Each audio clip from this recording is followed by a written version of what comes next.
Assalamualaikum warahmatullahi wabarakatuh. Perkenalkan, nama saya Ahmad Ramadan, NIM 20030150138. Saya akan sedikit mempresentasikan materi terkait dengan kesehatan kulit dan kelamin. Pyoderma merupakan radang kulit yang disebabkan oleh bakteri pembuat nanah seperti Streptococcus dan Haemolyticus, Staphylococcus dan Areolo atau Albus, Corynebacterium minutisum dan bakteri gram negatif lainnya.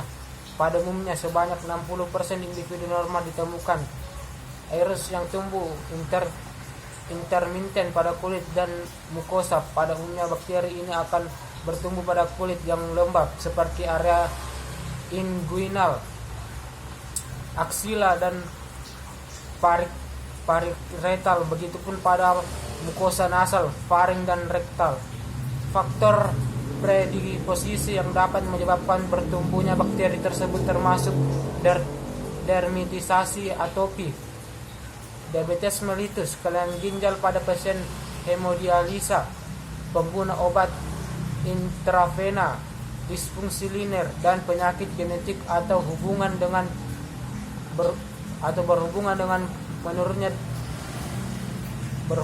menurunnya daya tahan tubuh, termasuk di dalamnya HIV, kekurangan gizi, anemia, dan keganasan. Kebersihan individu yang kurang dapat menjadi salah satu faktor risiko penularan penyakit ini. Pyoderma sekunder, infeksi pada kulit yang sudah ada, penyakit kulit lainnya, sehingga dalam pyoderma sekunder disebut impetigenisita, misal eczema vulgaris, impetigenisata, prurigo, impetigenisata, varicella, impetigenisata, hidradenitis suppurativa, impetigo, dan ulcus. Impetigo merupakan pyoderma superficialis di mana infeksi terbatas pada epidermis. Impetigo diklarifikasi menjadi tiga, yaitu impetigo crutosa, impetigo bulosa, dan impetigo neonatorum. Yang pertama, impetigo crutosa. Penyakit ini disebabkan oleh Streptococcus haemolyticus.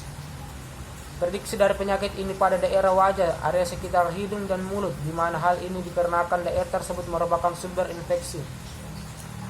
Kelainan kulit dimulai dengan papul erytem yang menjadi fascicle atau pustul dengan dasar erytem yang dengan mudah pecah sehingga meninggalkan bekas krustal tebal berwarna kuning seperti madu. Apabila krustal tersebut diangkat, tampak erosi di bawahnya. Yang kedua, impetigo bulosa. Penyakit ini paling sering disebabkan oleh Staphylococcus aureus dengan prediksi di aksila, dada, dan punggung. Kelainan kulit ini yang tampak adalah eritema, bulu berdinding tipis berisikan cairan berwarna kuning jernih yang semakin lama semakin kuning tua dan keruh. Hypopyon yang apabila pecah meninggalkan bekas erosi, dan koleret. Bila dilakukan pemeriksaan Nikolsky memberikan hasil negatif. Bila terjadi akibat toksin yang dikeluarkan oleh bakteri tersebut yang bersifat eksfoliatif. Toksin tersebut mengakibatkan terpecahnya desmoglein pertama pada epidermis yang mengakibatkan terbentuknya intraepithelial. Bila toksin tersebut disekresikan secara lokal ke kulit akan memberikan gambaran impetigo bulosa. Tetapi bila disekresikan secara sistematis akan menjadi staphylococcal scalded skin syndrome. Impetigo neonatorum merupakan varian impetigo bulosa yang terdapat hanya pada neonatus. Kelainan ini dapat ditemukan menyeluruh. Vulkulitis, peradangan yang mengenai folikel rambut. Penyakit ini disebabkan oleh Staphylococcus aureus. Folliculus dibagi menjadi dua berdasarkan kedalaman infeksi, yaitu Folliculus superficialis dan Folliculus profunda. Yang pertama, Folliculus superficialis dapat disebut juga sebagai blackhead in vertigo, kelainan kulit berupa papaul erythema atau pustul berbentuk kubah yang di tengahnya terdapat rambut. Yang kedua, Folliculus profunda, tempat predileksi bibir atas dan dagu bilateral, kelainan kulit berupa papul erythema atau puspul disertai infiltran subkutan yang dapat diraba. Peruntukan peradangan yang mengenai folikel rambut dan sekitarnya. Penyakit ini disebabkan oleh Staphylococcus aureus. Peruntukan umumnya timbul pada daerah yang lembab dan lipatan seperti leher, wajah, aksila dan bokong. Kelainan dapat berupa rasa nyeri dan kelainan kulit berupa nodus erythema berbentuk kerucut dan terdapat puspul di bagian tengah yang apabila meludak menjadi abses yang berisi pus dan jaringan nekrorik.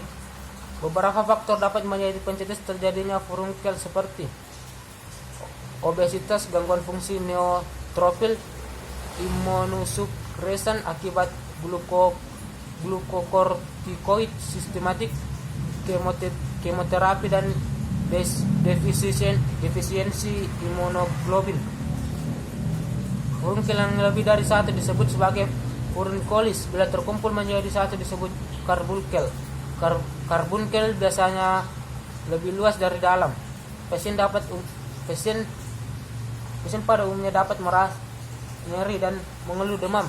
Dalam Malaysia sering Malaysia. Ektima merupakan ulkus superficial yang tertutup krusta yang lekat di atasnya disebabkan oleh Streptococcus hemolyticus. Pada umumnya mengenai usia anak-anak dengan prediksi tempat yang mudah terkena trauma seperti tungkai dan bokong. Selulitis disebabkan oleh Streptococcus, memiliki gejala konstitutif, prediksi dan hasil pemeriksaan laboratorium yang sama dengan erysipelas. Yang membedakan dengan gejala klinis erytem dengan infiltral yang diinfus mencapai lapisan subkutun dan teraba keras saat dilapisi. Batas diffuse terjadi karena infeksi yang terjadi sudah lebih ke dalam dermis. Absen multiple kelenjar kelingat. Infeksi pada kelenjar kelingat yang disebabkan oleh Staphylococcus aureus.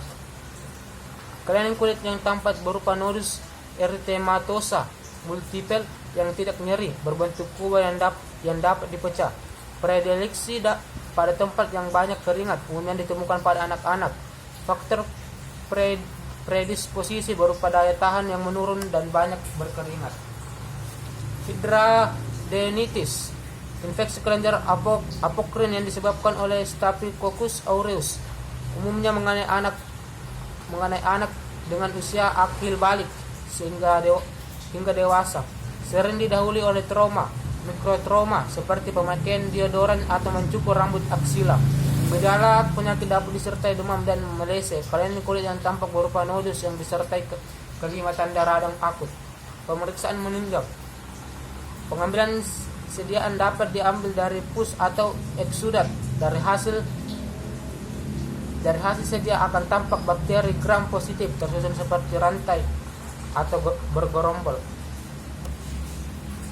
Tata laksana pemilihan terapi utama topikal terapi yang dapat diberikan pada penderita impetigo adalah mupirocin ointment yang memiliki pH 5,5 mendekati pH kulit bermar sehingga 2 kali sehari selama 5 hari dengan membersihkan krustanya terlebih dahulu. Pilihan pertama antibiotik sistematik pioderma yang disebabkan oleh S. aureus adalah dicloxacillin 250-500 mg 4 kali sehari selama 7 hari. Sedangkan yang disebabkan oleh Streptococcus SPP dapat disebabkan pencicilan selama 10 hari.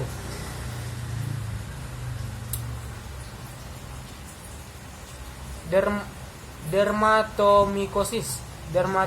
Dermatomycosis merupakan infeksi jamur pada kulit. Kelompok jamur ini dibagi menjadi dua kelompok, yaitu mycosis superficialis, mycosis profunda. Mycosis superficialis merupakan infeksi yang mengenai jaringan mati pada kuku, kulit, rambut, sedangkan mycosis profunda adalah jamur yang dapat menginfeksi lebih dalam dari kulit. Tinea pedis. Tinea pedis dibagi menjadi tiga bentuk, yaitu interdigitalis merupakan jenis tinea pedis yang paling sering ditemukan, dengan gambaran klinis bercak kemerahan, berisik dan menserasi pada sela jari, terutama di antara lateral jari ketiga dan keempat, antara jari keempat dan kelima. Moccasin foot atau Populus comosa hyperpetoric tipe Moccasin foot merupakan tinea dengan gambaran klinis telapak kaki bagian medial dan netral yang berisik dengan derajat eritema bervariasi. Dapat ditemukan squama yang dalam beberapa menit menjadi kolaret yang berdiameter kurang dari 2 mm. Umumnya tinea ini disebabkan oleh T. rubrum yang diikuti oleh E. floccusum dan T. interdigital. Subakut. Tipe ini biasanya disebabkan oleh strain zoophilic, yaitu T. megagrotis dan gambaran klinis spesial tegang. Ukurannya lebih dari 33 mm. Visualis atau gula yang tampak pada telapak kaki dan area pelipentar.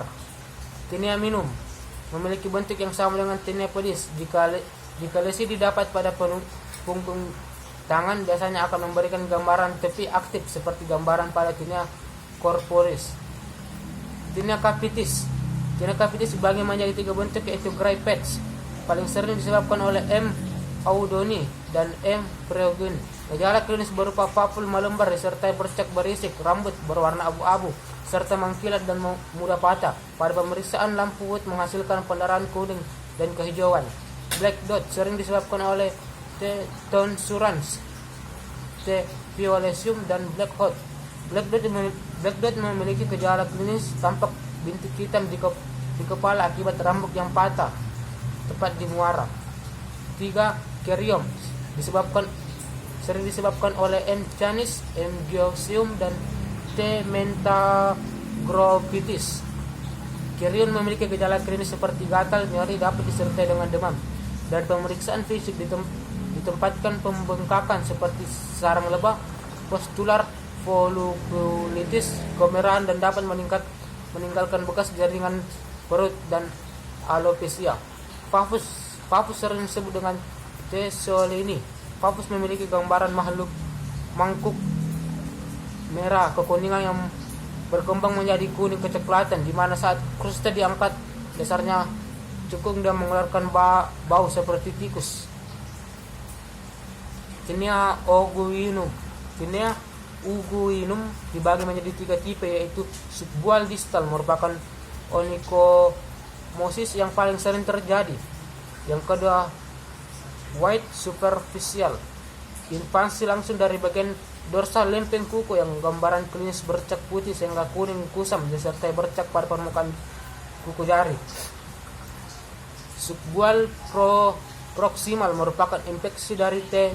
rubrum dan Trichophyton mengenai dengan gambaran klinis bercak putih sehingga krem pada bagian proximal lempeng kuku. Semakin lama dapat semakin meles hingga seluruh bagian kuku.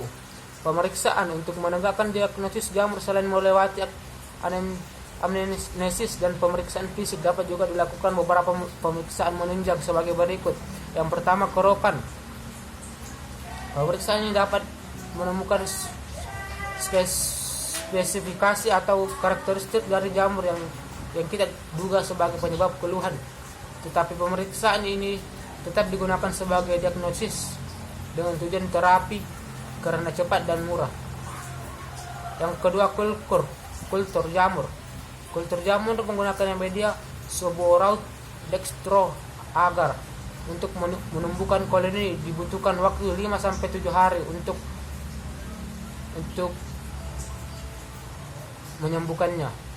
Yang ketiga, distopologi. Biopsi kulit jarang diperlukan dalam pencegahan diagnosis